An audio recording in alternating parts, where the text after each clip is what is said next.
नमस्कार साथियों। पशु परिचर भर्ती के तहत हम देख रहे थे राजस्थान की कला संस्कृति। आज क्लास नंबर 21 और आज का जो हमारा टॉपिक रहेगा वो रहेगा राजस्थान की जनजातियां। दोस्तों देखिए, ऐसा टॉपिक है जिसमें राजस्थान कला संस्कृति का 50% मैटर है वो तैयार होता है।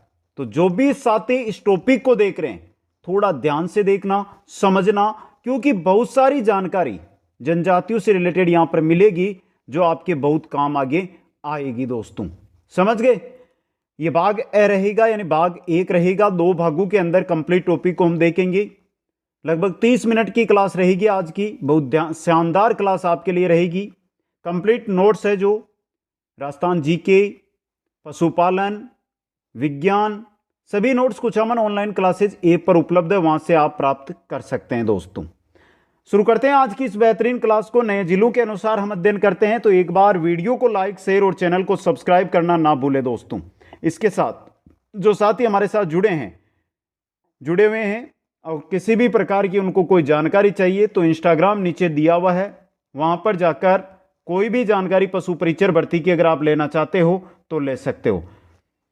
विश्व आदिवासी दिवस 9 अगस्त को मनाया जाता है। विश्व आदिवासी दिवस कब मनाया जाता है? 9 अगस्त को। राजस्थान की दक्षिणी पहाड़ी क्षेत्र जनजाति बहुल क्षेत्र है।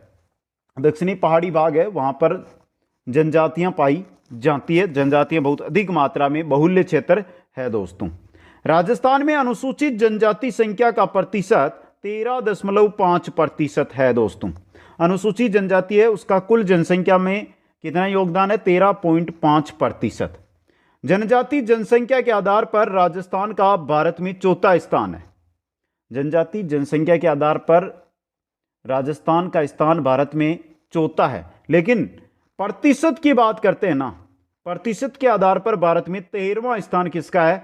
राजस्थान का है। दोस्तों आगे देखिए, इंपॉर्टेंट चीज, राजस्थान में अनुसूचित जनजाति संख्या बहुलता वाले जिले सर्वाधिक उदयपुर के अंदर है 15.25 लाख, बांसवाड़ा में है 13.73 लाख। दोस्तों समझ गए? राजस्थान में न्यूनतम जनजाति जनसंख्या वाले जिलों में बीकानेर है, जहां पर देखिए ये आंकड़े 2011 के अनुसार है, अभी बता देता हूं।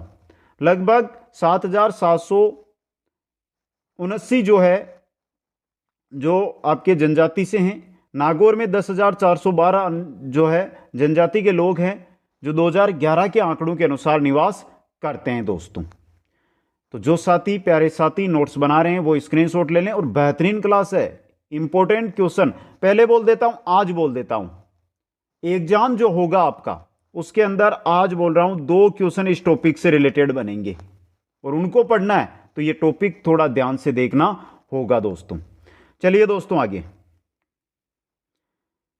राज्य में सर्वाधिक जनजाति जनसंख्या प्रतिशत वाले जिले, सर्वाधिक जनजाति जनसंख्या प्रतिशत है बांसवाड़ा में 76.4%, डूंगरपुर में 70.08%। राज्य में न्यूनतम जनजाति जनसंख्या प्रतिशत वाले जिलों में नागौर आएगा 0.3% और बीकानेर 0.3%। राजस्थान में अनुसूचित जनजाति का लिंगानुपात कितना है? 2011 के अनुसार 948 है। राजस्थान में सर्वाधिक अनुसूचित जनजाति लिंगानुपात वाला जिला, सर्वाधिक अनुसूचित जनजाति लिंगानुपात वाला जिला है डूंगरपुर, और न्यूनतम अनुसूचित जनजाति लिंगानुपात वाला जिला कौन सा है? धौलपुर। कौन सा है? धौलपुर। दोस्तों राजस्थान में जनसंख्या की दृष्टि से जनजातियों का अवरोही क्रम, सर्वाधिक है मीणा, उसके बाद है भील, फिर है ग्रासिया, फिर है सहरिया, फिर है डामोर। तो सर्वाधिक राजस्थान में कौन है? मीणा। दोस्तों जनजातियों के अंदर भारतीय संविधान के अनुच्छेद 341 जिसमें अनुसूचित जातियां, 342 जिसमें जनजातियों को अधिसूचित किया गया, 341 342 के अंदर। दोस्तों लीजिए स्क्रीनशॉट यहां से। आगे चलिए, यह बेसिक जानकारी चल रही है, फिर एक एक जनजाति को पढ़ेंगे हम, एक एक जनजाति को। माणिक्यलाल वर्मा आदिम जाति शोध एवं प्रशिक्षण संस्थान कहां पर है? उदयपुर में, जिसकी स्थापना कब की गई थी? 1964 के अंदर की गई थी। दोस्तों राजस्थान जनजाति क्षेत्रीय विकास सहकारी संघ, राजस संघ 1976 जिसकी स्थापना की गई, यह भी कहां पर है? उदयपुर में है। जो राजस्व संघ है इसका उद्देश्य आदिवासियों को कृषिगत उत्पादन का उचित मूल्य दिलवाना, उन्हें शोषण मुक्त करना है दोस्तों। जनजातीय क्षेत्रीय विकास विभाग की स्थापना राज्य सरकार के द्वारा 1975 के अंदर की गई। कब की गई? 1975 के अंदर। मारवाड़ क्षेत्रीय जनजाति विकास बोर्ड का मुख्यालय जोधपुर में प्रस्तावित है और इसका गठन 2 फरवरी 2021 को किया गया दोस्तों। समझ गए? मारवाड़ क्षेत्रीय जनजाति विकास बोर्ड कार्यालय बनेगा, मुख्यालय बनेगा जोधपुर में। गठन किया गया था 2 फरवरी 2021 को। यह बोर्ड जोधपुर में जनजाति समुदाय के उत्थान व विकास के लिए राज्य सरकार की स्थायी परामर्शदात्री संस्था के रूप में कार्य करेगा दोस्तों। लीजिए स्क्रीनशॉट, सभी चीजें यहां पे इंपॉर्टेंट है दोस्तों। एक चीज फिर बोल देता हूं, जहां पर भी मैं स्टार बना रहा हूं वो वेरी इंपॉर्टेंट चीज होती है, उसी पे मैं स्टार बनाता हूं, वहां से क्वेश्चन सीधा आपको पूछा जा सकता है दोस्तों। आगे चलिए दोस्तों, आगे देखिए। राजस्थान अनुसूचित जनजाति आयोग का गठन 19 मार्च 2001 में किया गया। एकलव्य बालक खेल छात्रावास लोगाग्राम उदयपुर में, सरदारपुरा उदयपुर में जनजाति बालकों को खेल तीरंदाज प्रशिक्षण देने हेतु संचालित छात्रावास है दोस्तों। एकलव्य बालक खेल छात्रावास 2 जगह हैं, लोगाग्राम उदयपुर और सरदारपुरा उदयपुर में। मां बाड़ी योजना सेरिया जनजाति में शिक्षा की अलग जगाने हेतु संचालित योजना है। ये सेरिया जनजाति के अंदर शिक्षा की अलग जगाने के लिए मां बाड़ी योजना शुरू की गई। एक बार इनका स्क्रीनशॉट ले लीजिए, फिर आगे बढ़ते हैं हम। अब देखिए यहां पे राजस्थान में जो मुख्य जनजातियां हैं वो 8 है। मीणा, भील, ग्रासिया, सेरिया, डामोर, सांसी, कथोड़ी और कंजर। ये सर्वाधिक कहां पर पाई जाती है? तो मीणा है सर्वाधिक उदयपुर में, भील है उदयपुर में, ग्रासिया है सिरोही में, सहरिया है बारा में, डामोर है सिमलवाड़ा तहसील डूंगरपुर में, सांसी सर्वाधिक है भरतपुर में, कथोड़ी है कोटड़ा उदयपुर में और कंजर है कोटा और बूंदी के अंदर। तो ये जनजातियां सर्वाधिक कहां पर पाई जाती है वो एक सूची आपके सामने में लेकर आया हूं जो आपको दिखाई दे रही है। याद अच्छी तरह इसको करना है। ले लिया स्क्रीनशॉट। अब चलते हैं एक एक जनजाति की ओर और सबसे पहले जो हमारी जनजाति हमारे सामने आएगी वो आएगी मीणा जनजाति दोस्तों। तो चलिए शुरू करते हैं। मीणा जनजाति वेरी इंपॉर्टेंट, ध्यान से देखना। राजस्थान की जनजातियों में जनसंख्या की दृष्टि मीणा जनजाति का प्रथम स्थान है। राजस्थान की जो जनजातियां हैं उन जनजातियों में सर्वाधिक जनसंख्या किसकी है? मीणा जनजाति की है दोस्तों। मीणा शब्द का शाब्दिक अर्थ होता है मछली या मत्स्य, मछली या मत्स्य। मीणा जाति के मुनि मगन सागर ने अपने ग्रंथ मीणा पुराण में मीणा जाति को भगवान मीन या मत्स्य का वंशज बताया है दोस्तों। मीणा जनजाति का गणक चिन्ह क्या होता है? मछली। क्या होता है? मछली होता है दोस्तों। मीणा जनजाति के लिए मछली का मांस क्या होता है? निषेध होता है। मीणा जनजाति के लोग मछली का मांस नहीं खाते दोस्तों। मीणा जनजाति का कुल 24 खापू में बटी हुई, जो मीणा जनजाति है वो कुल 24 खापू के अंदर बटी हुई है दोस्तों। कर्नल जेम्स टोड के अनुसार मीणा जनजाति का मूल स्थान कालीखोप पर्वतमाला है। कर्नल टोड ने कहा कि जो मीणा जाति है वो विशेषकर कालीखोप पर्वतमाला है, वहां पर निवास करती है दोस्तों। और राजस्थान में सर्वाधिक मीणा जनजाति उदयपुर जिले में पाई जाती है। कहां पर पाई जाती है राजस्थान में सर्वाधिक मीणा जनजाति? उदयपुर जिले के अंदर पाई जाती है दोस्तों। लीजिए स्क्रीनशॉट यहां से। कंप्लीट नोट्स, देखिए जानकारी देना जरूरी है। कंप्लीट नोट्स ऐप पर उपलब्ध है। जैसे ही क्लासें होती है वहां पर आपके नोट्स है वो अपडेट कर दिए जाते हैं। और ये मैं बोल रहा हूं कि 15 से 20 फरवरी के मध्य तक आपको कंप्लीट नोट्स वहां पर मिल जाएंगे। पूरा का पूरे जो नोट्स है एनसीईआरटी आरबीएसई, जिसमें राजस्थान जीके रहेगा, जिसमें साइंस रहेगी, जिसमें मैथ के इंपॉर्टेंट क्वेश्चन रहेंगे, जिसमें सामाजिक अध्ययन रहेगा, जिसमें पशुपालन के नोट्स रहेंगे, यानी पशुपालन भर्ती जो पशु परिचर भर्ती है इसके कंप्लीट नोट्स मिलेंगे। और ये नोट्स पढ़कर चले गए ना तो 135 का स्कोर मिलेगा, साथ में क्वेश्चन आंसर भी मिलेंगे आपको। आगे चलिए दोस्तों, मीणा जनजाति के बारे में हम बात कर रहे हैं। ये राज्य की सर्वाधिक शिक्षित जनजाति है। राज्य की सर्वाधिक शिक्षित जनजाति है दोस्तों मीणा जनजाति। आमेर पर कच्छाओं का शासन होने से पहले मीणा जाति का ही अधिकार था। मीणा पर जो आमेर है वहां पर जब कच्छावा राजवंश आता है उससे पहले किनका शासन था? मीणाओं का। दुल्ले राय ने मीणाओं को हराकर ही आमेर पर शासन किया था दोस्तों। कच्छावा वंश के संस्थापक दुल्ले राय ने मीणों को हराकर आमेर पर अपना अधिकार कर लिया था दोस्तों। मीणा जनजाति में मुख्य रूप से दो वर्ग मिलते हैं, एक तो है जमींदार वर्ग, एक है चौकीदार वर्ग। जमींदार वर्ग ये प्राय खेती या पशुपालन आदि व्यवसाय करते हैं, और जो चौकीदार वर्ग है ये वे मीणा है जिन्हें कभी महलों या कोषागारों का रक्षक बनाया जाता था। तो ये मीणा जनजाति के दो वर्ग है, जमींदार वर्ग और चौकीदार वर्ग। भरतपुर में मीणा जनजाति दुर्गा माता की पूजा करती है। भरतपुर के अंदर जो मीणा जनजाति निवास करती है वो किनकी पूजा करती है? दुर्गा माता की पूजा करती है दोस्तों। लीजिए स्क्रीनशॉट यहां से।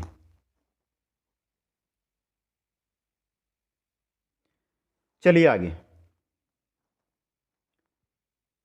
स्वतंत्रता प्राप्ति तक जब भी जयपुर का कोई राजा सिंहासनाधीन होता था तो उसका राज तिलक मीणा जाति के सरदार द्वारा ही किया जाता था दोस्तों। किसके द्वारा? मीणा जाति के सरदार के द्वारा ही उसका राज तिलक किया जाता था। आ गया समझ में? मीणा जनजाति की आजीविका का प्रमुख साधन कृषि और पशुपालन है। क्या है? कृषि और पशुपालन मीणा जनजाति के जीविका का आजीविका का मुख्य साधन है। मीणा जनजाति सीकर की जीण माता को अपनी देवी के रूप में पूजते हैं, कुलदेवी के रूप में जीण माता को पूजते हैं। मीणा जनजाति में बाल विवाह प्रथा बहुत प्रचलित है। मीणा जनजाति में बाल विवाह बहुत अधिक मात्रा में किए जाते हैं। मीणा जनजाति में विधवा विवाह को सामाजिक मान्यता प्राप्त है। विधवा विवाह यहां पर किए जाते हैं दोस्तों। अंग्रेजों ने मीणा जनजाति पर जरायम पेशा कानून लागू किया, जिसके तहत 12 साल या उससे अधिक के महिला और पुरुषों को नजदीक की पुलिस चौकी में सुबह शाम उपस्थिति दर्ज करवानी होगी। यह था जरायम पेशा कानून। लीजिए स्क्रीनशॉट यहां से। आगे देखिए। मीणा जनजाति उदयपुर, शलुम्बर, जयपुर, जयपुर ग्रामीण, सवाई माधोपुर, गंगापुर सिटी और प्रतापगढ़ में अधिक मात्रा में पाई जाती है दोस्तों। इन जिलों में सर्वाधिक है। मीणा जनजाति के गांव पाल व डाणी कहलाते हैं। डाणी तो छोटे जो 4, 5, 10 घर होते हैं उनको डाणी कहते हैं, और जो बड़े 50, 60 या 100, 200 घर होते हैं उनको पाल कहा जाता है। पाल। मीणा जनजाति में पंचायत का मुखिया पटेल कहलाता है। मीणा जनजाति के अंदर जो पंचायत का मुखिया होता है उसको क्या कहते हैं? पटेल कहते हैं दोस्तों। मीणा जनजाति में ओटा सोटा एक प्रचलित विवाह का प्रकार है। इसके अनुसार जिस परिवार में लड़की ब्याही जाती है उसी परिवार से वधू भी लाई जाती है। जो ओटा साटा या आटा साटा जिसको हम बोलते हैं ना, ये कुप्रथा है दोस्तों। क्या है? कुप्रथा है। लेकिन मीणा जनजाति में यह प्रचलित है। अगर ये दो परिवार है, ये दो परिवार हो गए, यहां का लड़का, यहां की लड़की। अगर ये लड़का इस लड़की को लेकर आ रहा है तो इस घर की जो लड़की होगी और इस घर का जो लड़का होगा, ये लड़की यहां पर चली जाएगी। यह है आटा साटा। मीणा जनजाति में मुख्यतः 3 प्रकार के विवाह, एक तो ब्रह्म विवाह, दूसरा गंधर्व विवाह और तीसरा राक्षस विवाह। मीणा जनजाति में 3 प्रकार के विवाह है, ब्रह्म विवाह, गंधर्व विवाह और राक्षस विवाह। लीजिए स्क्रीनशॉट यहां से।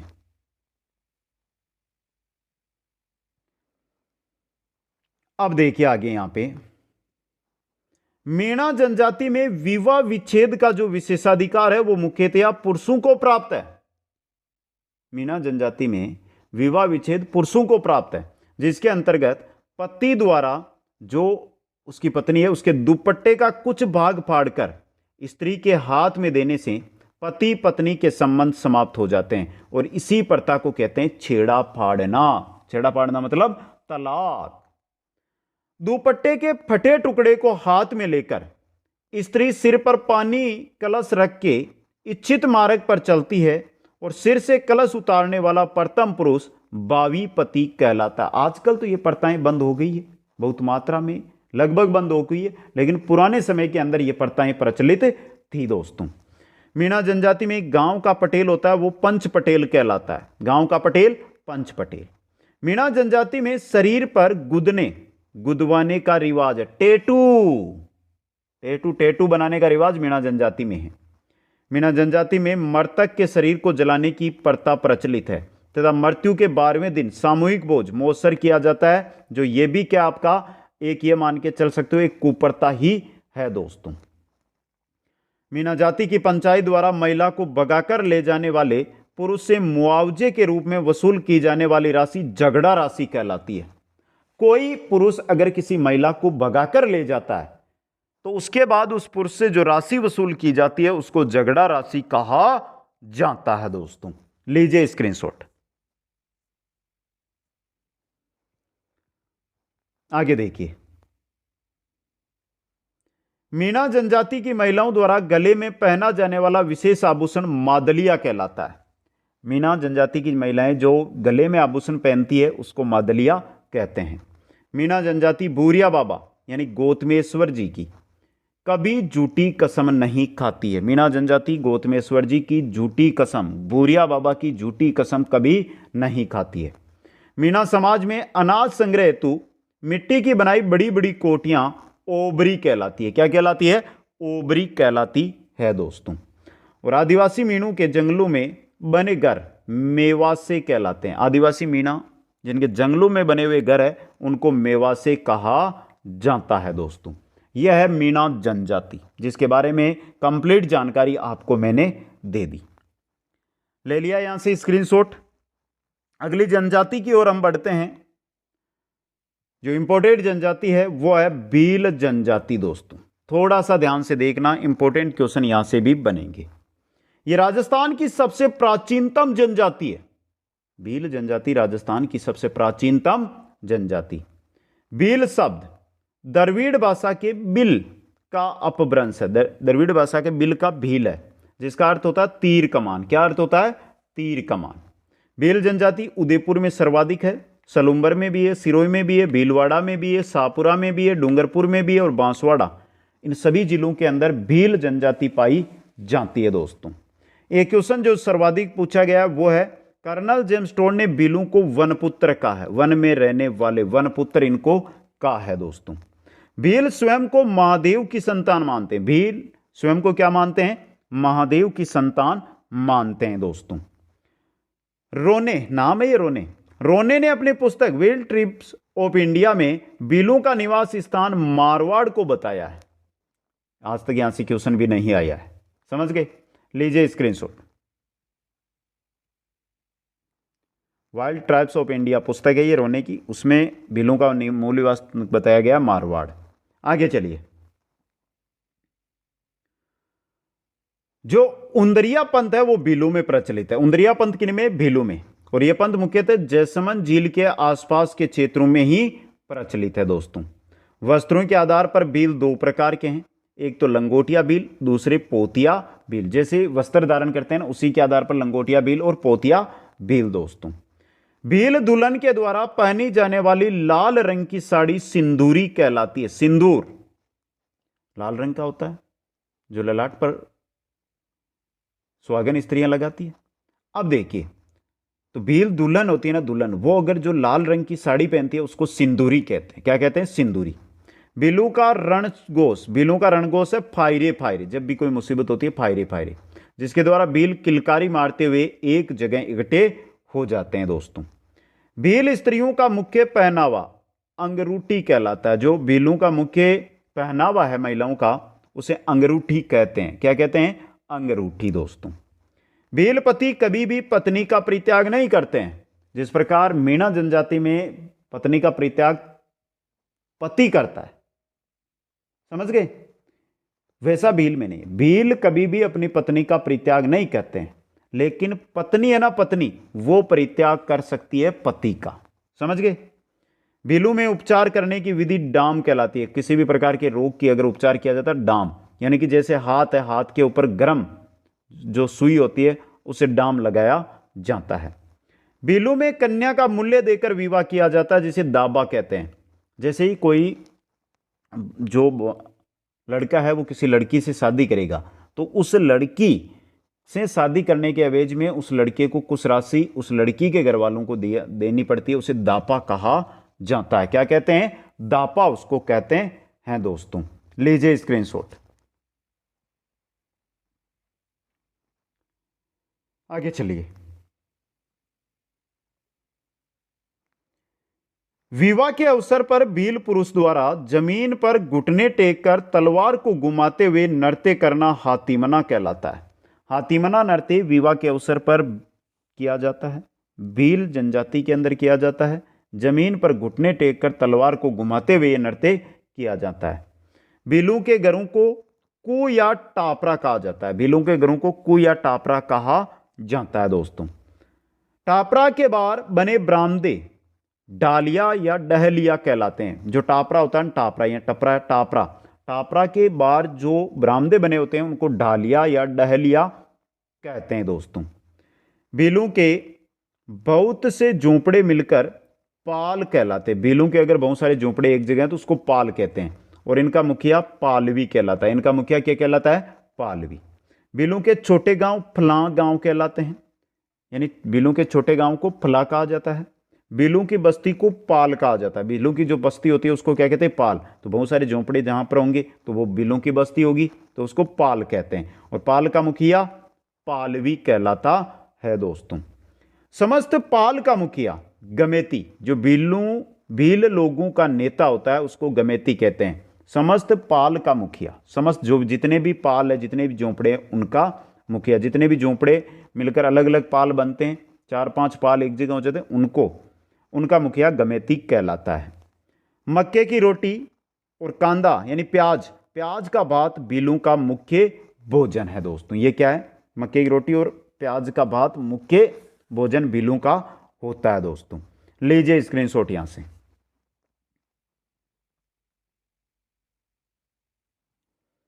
आगे बढ़िए, जानकारियां बेस्ट है, थोड़ा ध्यान से देख लेना इनको।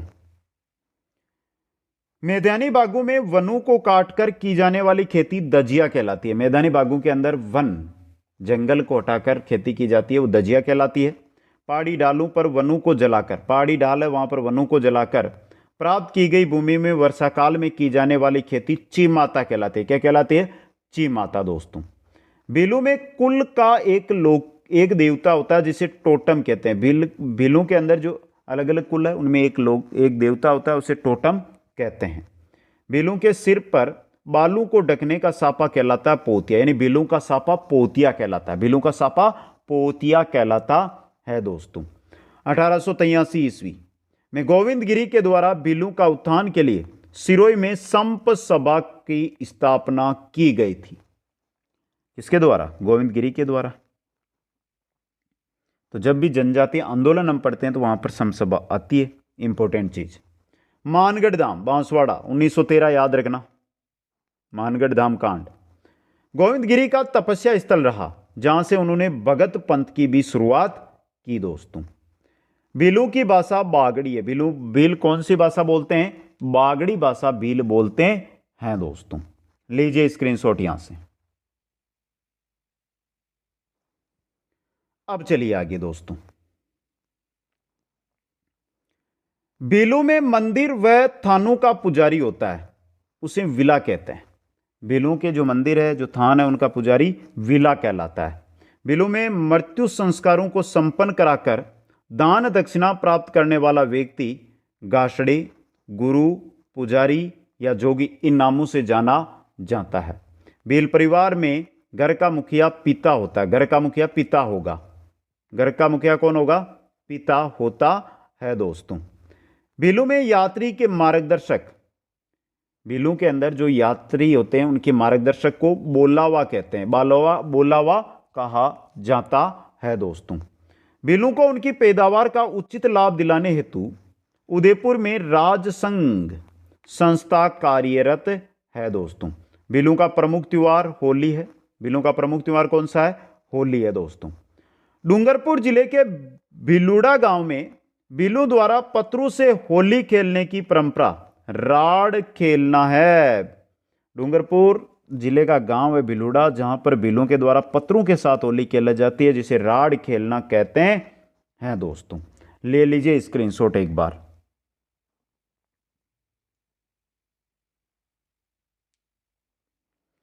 चलिए मित्रों, आगे आगे देखते हैं। बीलू में मृत्यु भोज की परंपरा काटा कहलाती है। मृत्यु भोज की परंपरा, 12वें दिन जो मौसर किया जाता है उसे काटा कहते हैं बीलू के अंदर।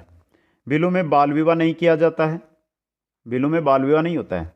बीलू की प्रमुख देवी है बराड़ी, बीती चित्रण की देवी बराड़ी बीलू की प्रमुख देवी। भील जनजाति के प्रमुख मेले बेणेश्वर व गोटिया अम्बा मेला, बेणेश्वर मेला और गोटिया अम्बा। भील कंबर में एक लंगोटी पहनते हैं जिसे खोयतू कहते हैं। कंबर में पहनी जाने वाली लंगोटी खोयतू भीलों के अंदर। प्राचीन काल में मेवाड़ महाराणा का राज्याभिषेक भील राजा स्वयं अपने खून से करता था। इंपॉर्टेंट चीज है ये। बांसवाड़ा जिले में भील जनजाति के गांव का मुखिया रावत कहलाता है। बांसवाड़ा के अंदर जो भी भील जनजाति है उनमें गांव का जो मुखिया होता है वो क्या कहलाता है? रावत। भीलू के गांव का सबसे बुजुर्ग व्यक्ति डाहल कहलाता है। भीलू का जो गांव है, पाल कहते हैं जिसको, उसका जो सबसे बुजुर्ग व्यक्ति होता है उसको डाहल कहते हैं। क्या कहते हैं? डाहल। भील स्त्रियां घाघरा पहनती है जो छाती से घुटने तक लंबा होता है, छाती से घुटने तक, उसे कच्छाऊ कहते हैं। क्या कहते हैं? घाघरे को कच्छाऊ कहा जाता है दोस्तों। लीजिए स्क्रीनशॉट यहां से।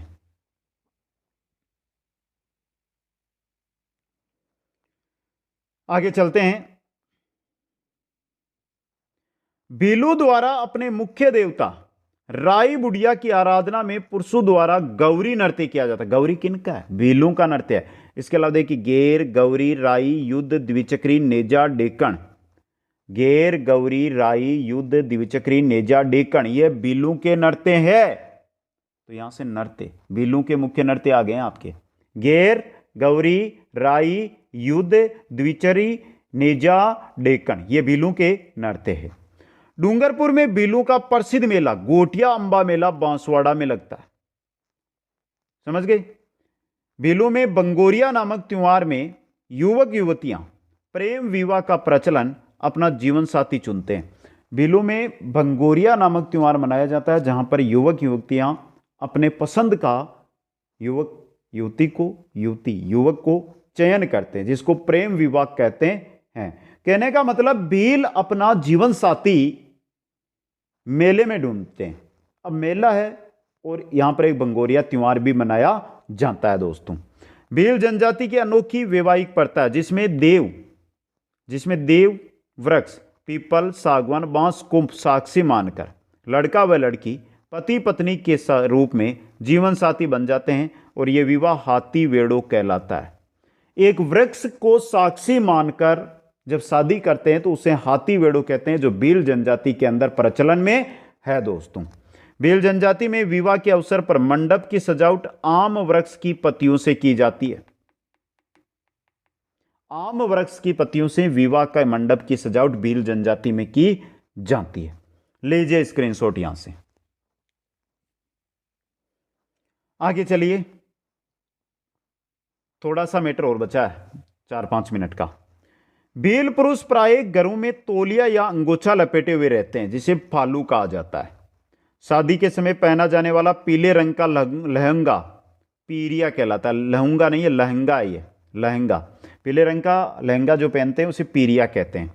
भील शपथ यानी सौगंध के पक्के होते हैं, अगर सौगंध खा लेते हैं ना उस काम को पूरा करते हैं वो। केसरियानाथ, ऋषभदेव या कालाजी जो दुलेव गांव उदयपुर के अंदर जिनका मंदिर है, समझ गए, के चड्डी केसर का पानी पीकर ये कभी झूठ नहीं बोलते हैं। केसरियानाथ, ऋषभदेव, कालाजी एक ही लोक देवता है, एक ही देवता है ये। दुलेव गांव उदयपुर में इनका मंदिर है। उन पर चड्डी केसर का पानी अगर भील पी लेते हैं तो पीकर कभी झूठ ये नहीं बोलेंगे। अपंग व विकलांग भील अपनी मनोकामना की पूर्ति के लिए खोडियाल माता की पूजा करते हैं। किनकी? खोडियाल माता की पूजा करते हैं।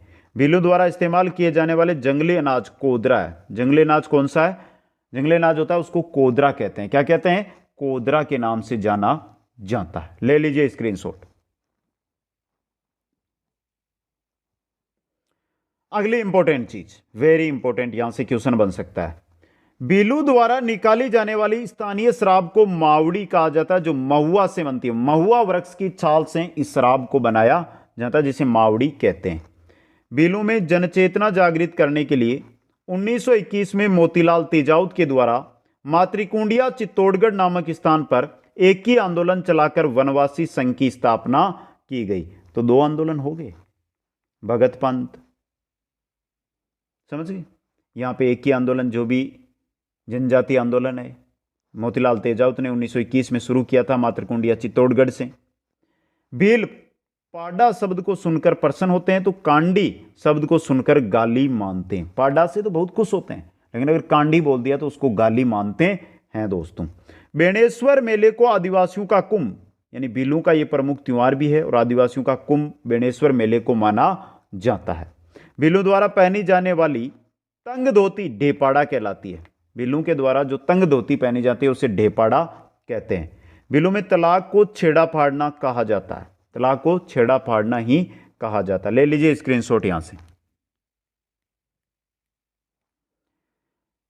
आगे चलिए और यह आपकी क्लास यहां पर समाप्त हो जाएगी। उससे पहले जो भी साथी हमारे साथ जुड़े हैं, वीडियो को लाइक अभी तक नहीं किया तो लाइक कर दो, शेयर कर दो, और जो भी नए साथी पहली बार हमारे साथ जुड़े हैं वो चैनल को सब्सक्राइब करके बेल आइकन के अंदर ऑल नोटिफिकेशन को ऑन कर लो।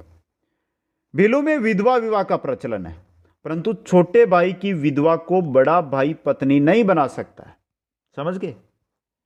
अगर छोटे भाई की पत्नी है और वो विधवा है तो बड़ा भाई उसको नहीं बना सकता। उस विधवा का अगर कोई देवर है तो वो उससे शादी कर सकता है। भीलों में विधवा स्त्री का पुनर्विवाह नतारा कहलाता है। भीलों के अंदर अगर किसी विधवा स्त्री का विवाह किया जाता है तो वो क्या कहलाता है? नतारा कहलाता है। भील जनजाति में पुरुष का स्मारक सफेद पत्थर का बना होता है जो आगड़ कहलाता है, और भील स्त्रियों का स्मारक काले पत्थर का बना होता है जिसे मातलोक कहते हैं। आगड़ व मातलोक। भील जनजाति को में मां को आई पिता को बा कहा जाता है। मां को आई व पिता को बा कहा जाता है दोस्तों। तो ये क्लास आपको जनजातियों का पार्ट 1 था, कैसी लगी एक बार कमेंट करके बता दो। और आप सभी साथियों से कहना चाहता हूं, कोई भी डाउट, किसी भी प्रकार की जानकारी या मेरे साथ जुड़ना चाहते हैं तो आप सभी साथी जाइए इंस्टाग्राम पर, ये रहा नीचे लिंक डिस्क्रिप्शन में, वहां पर जाकर मैसेज के द्वारा जानकारी ले लें। एक महत्वपूर्ण सूचना यह है कि कंप्लीट नोट्स आपको कुचामन ऑनलाइन क्लासेस ऐप है उसके माध्यम से उपलब्ध करवाए जाएंगे। लिंक डिस्क्रिप्शन में दे रखा है, या फिर आप जो प्ले स्टोर है वहां से भी ऐप को प्राप्त कर सकते हैं। ऐप को ओपन करना, ऐप के स्टोर में कंप्लीट नोट्स आपको मिल जाएंगे। आप सभी साथियों को बहुत बहुत धन्यवाद। जय हिंद, जय भारत। मिलते हैं नेक्स्ट क्लास में।